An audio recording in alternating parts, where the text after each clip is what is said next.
रहीमन संपत्ति के भये बनत बहुत बहुरीत, विपत्ति कसौटी जे कसे तेई साचे मीत। दोस्तों नमस्कार, मैं हूँ आर.पी. वर्मा और आज जो कहानी हम आपको सुनाने जा रहे हैं वो कहानी है चींटी और शिकारी की। किसी नदी के किनारे बरगद का एक पेड़ था। उस पेड़ पर कबूतर बैठा था। तभी उसने नदी में बचाओ बचाओ की आवाज़ सुनी। उसने देखा कि नदी के धारा में एक चींटी बहती जा रही है।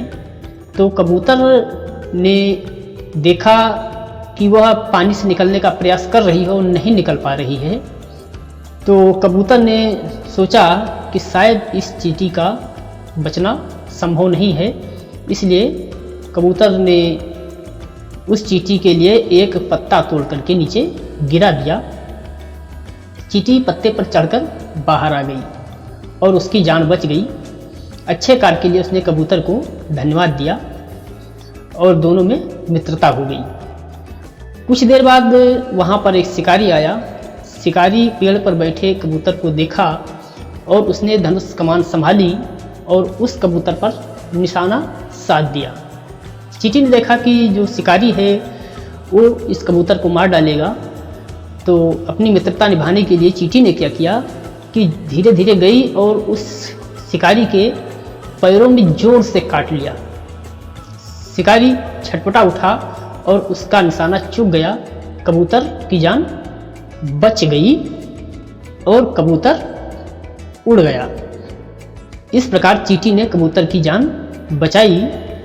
कहते हैं कि आपत्ति के समय मित्र ही काम आता है। हमें भी अच्छे मित्र बनाना चाहिए और उसकी सहायता करनी चाहिए। स्वार्थी लोगों से मित्रता नहीं करनी चाहिए। ऐसे मित्र हमेशा धोखा ही देते हैं। तो मित्र भी बनाओ तो सोच समझ कर मित्र बनाओ। और मित्र जरूरी भी हैं, क्योंकि अगर मित्र हैं तो आपके पास बहुत बड़ी सहायता मिल जाएगी आपको। इसीलिए कहा है कि अगर आपके पास संपत्ति है तो आपके बहुत नातेदार रिश्तेदार मिल जाएंगे, लेकिन विपत्ति में जो आपका साथ दे वही सच्चा मित्र है। तो आज की कहानी में इतना ही। हम मिलते हैं आपसे किसी अगली इंटरेस्टिंग कहानी के साथ। तब तक के लिए नमस्कार।